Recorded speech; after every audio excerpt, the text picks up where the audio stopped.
Ladies and gentlemen, welcome to the Denise Gary Show. It's just an honor to have with me former Marine Corps officer and businessman Scott Baker. How are you doing today? Doing great. Glad to be here. Thank you. Good. I want you to tell the audience why you came into the studio today. We're going to talk about exposing some of the corruption and graft that has touched Americans on both the local, state, and federal levels.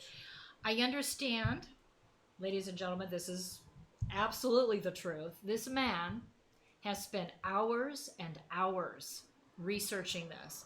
And you've got a couple binders here with us today. This I understand is just a small portion of what you have. Is that correct? Yes, ma'am. Just a small percentage of the research. Okay. And we've talked about, in preparing for this discussion today, we've talked about the price tag to taxpayers here on the local, and the state, and the federal level. What kind of fraud and corruption are we talking about? Are we talking about millions or billions? In the big scheme of things, you're talking about billions and probably tens to hundreds of billions of dollars. At the local level, you're in the millions of dollars. The federal government spends more than $500 billion annually in the form of grants and aids to states and local governments. It's the third largest item in the U.S. federal budget behind Social Security and military spending. As a result of COVID-19, requests for federal grant aid will likely accelerate. A lot of these big city mayors right now, they're trying to backstop their shortfalls from COVID-19 in revenue, asking for the federal government for grants.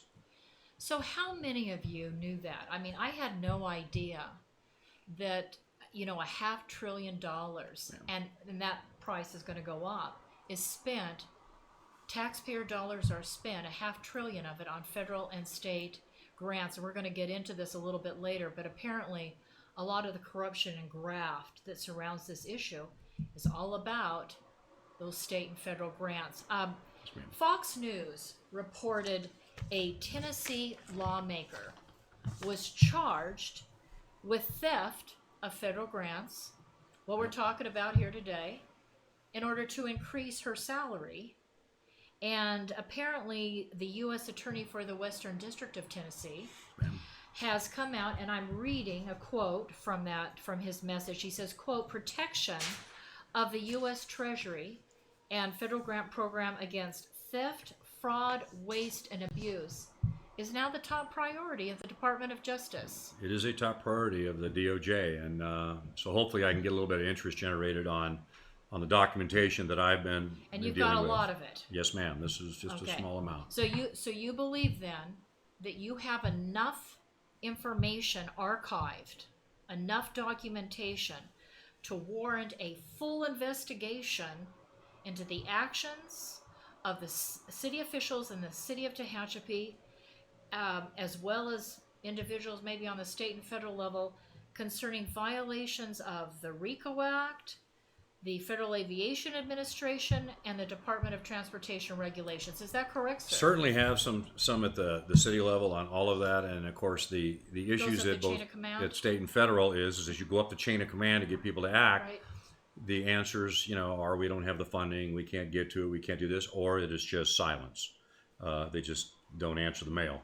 So that becomes part of the problem. If you're willing to hand out the money, you better be willing to make sure that the money is being spent correctly. And there's not been really any oversight. No, ma'am. There's been no oversight. So question. The Federal Aviation Administration within the Department of Transportation has been tasked with the responsibility of ensuring that America and Americans have the safest, most efficient aerospace system in the world. This is a tremendous priority for the United States. And this involves and revolves around our airports across our country, including the airport in East Kern County, of which the Tehachapi Municipal Airport is involved. This is in the hub of the aerospace industry. Very important. Is this correct, sir? Yes, ma'am. Much of the California aerospace industry moved into Eastern Kern County, in northeast LA County, probably over the last several decades, from metropolitan areas of Southern California. Okay. All right. Occupying the wide open spaces, the Mojave Desert alongside Edwards Air Force Base, China Lake Naval Weapons Station.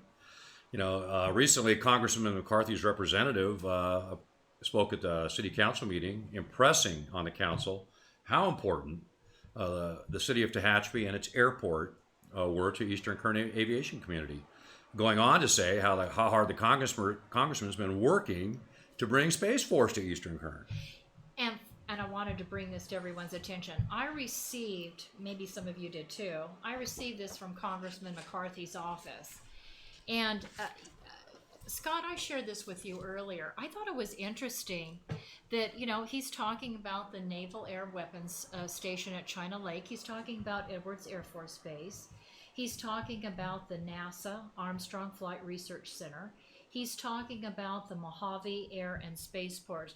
This is really important to him and the president. So, you know, my question to you is, in light of the importance of airports nationwide, particularly now, with respect to the aerospace industry, has the city of Tehachapi violated FAA rules and regulations regarding the aeronautical use of the airport by diverting airport funds and then basically deceiving federal agencies like the FAA and the Department of Transportation? Is that correct, sir? Yes, ma'am.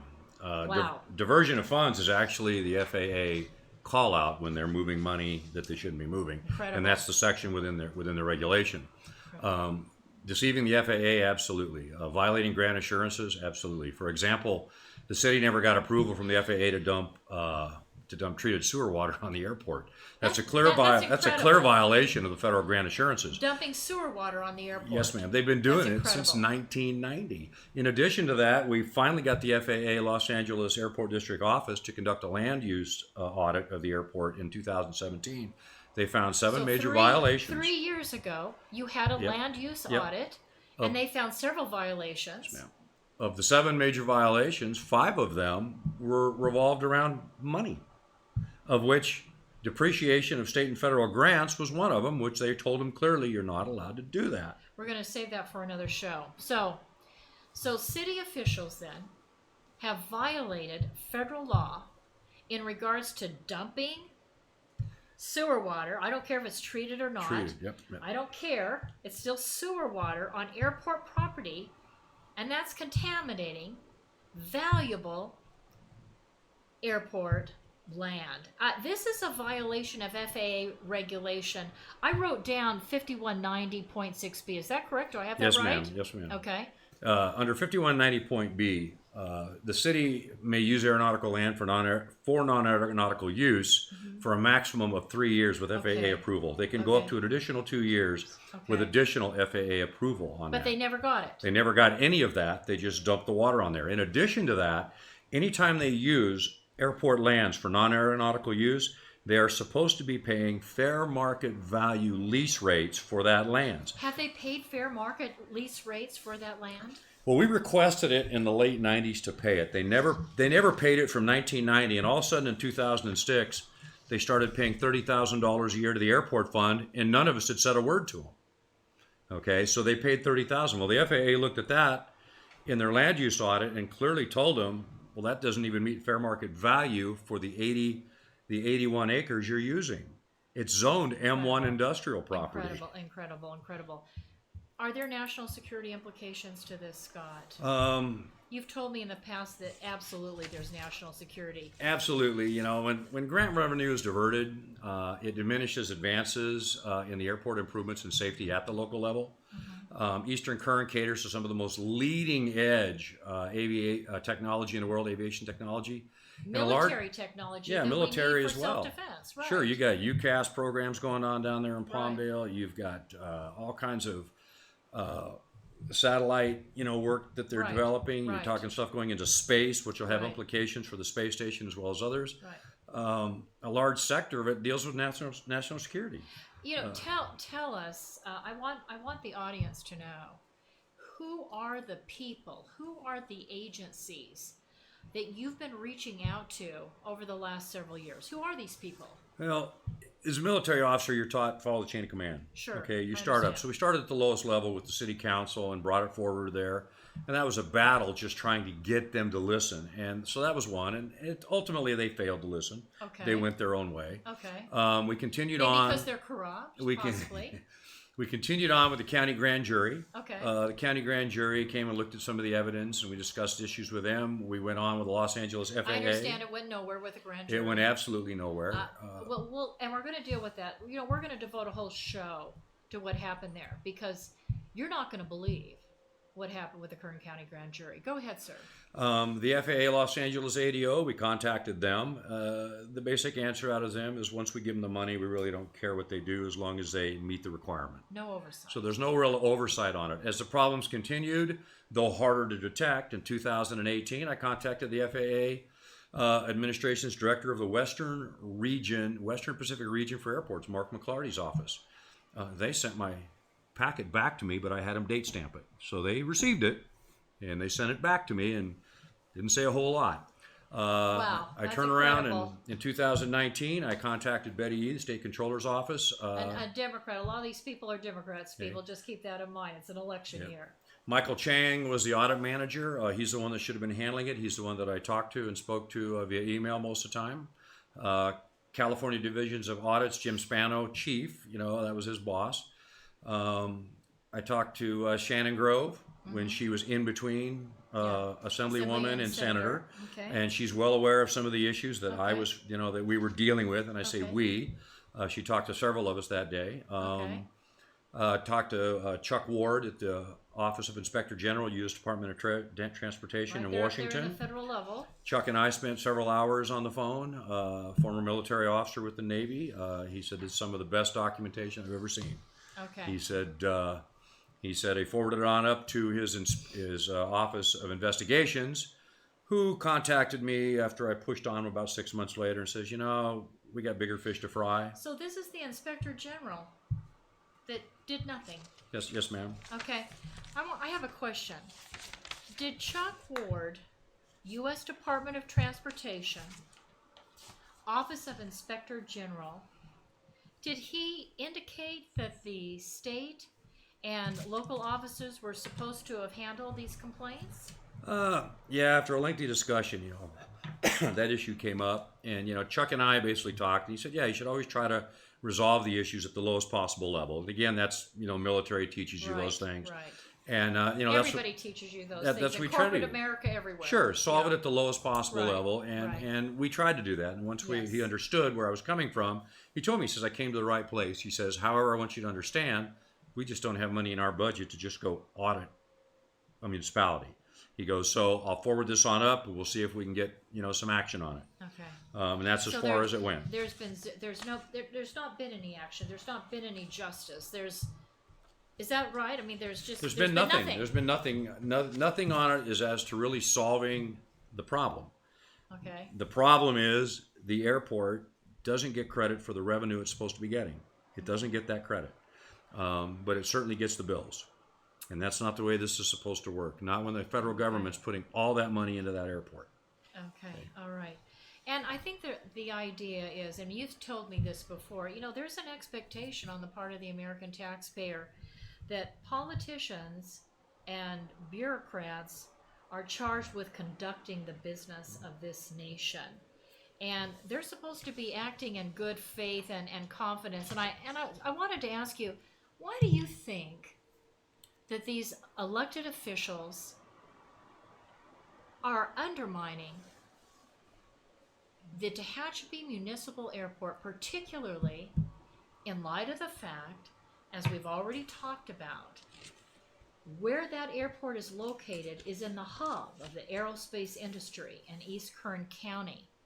As we've talked about, we've got Edwards Air Force Base, we've got China Lake Naval Air Weapons Station, we've got the Mojave Air and Space Port, we've got a subsidiary of Northrop Grumman sitting out there, Stratolaunch was built. I mean, we've got all of these issues related to national security, and you've heard it on the news. I have too, as have most Americans. Ma'am. Russia and China have weaponized space. This is the whole philosophy or idea or thinking of the president to begin to establish Space Force. So, China and Russia have weaponized satellites, and they're preparing for war up there. Tell me what your thoughts are. Why would they undermine the airport in the hub of the aerospace industry, sir? So your basic question is why would they do these things? Why? Why would they do all these things? Right. Well, first of all, we need to understand that, our system of government relies on the success of the taxpayer, Right. okay, to provide the necessary revenue to keep this nation Right. safe and allow our politicians and diplomats to influence policy and relationships around the world for betterment of all of us. That's the basic premise. In return, the expectation of the American taxpayer is that politicians, bureaucrats are charged with conducting the business of the nation are acting in good faith with our full trust and confidence. That's what we're looking for. In the issues that we're dealing with here, the many businesses in East Kern County cater to aerospace industry. What we find is when you're catering to aerospace industry, you're bringing in a smarter, more educated people. You're bringing in engineers. You're bringing in upper management levels that are dealing with highly complex machines.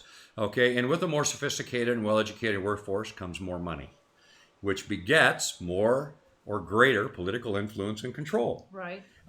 And corrupt officials really want to continue their corrupt practices with impunity and not Without be found any out. interference, And when right. you got smart people that start coming in and going, What's going the on? airport's in debt, how come? Let's Yes. find out why. And they Right. tell you it's none of your business. That should get every taxpayer upset. Absolutely. It's got me upset. Okay. Okay. We've got to wrap things up. But nothing's been done. And I want to ask you, you're a retired Marine Corps officer. And you've witnessed suffering. You've been around the world.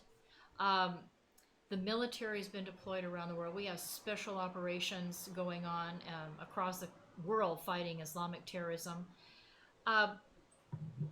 You said to me once in a conversation, I think we had it on the phone, you said, and I'm quoting Scott Baker, he said, military is deployed around the world to safeguard America. Are they also deployed to safeguard corrupt politicians? Your words, sir. You were deployed overseas and in Camp Pendleton.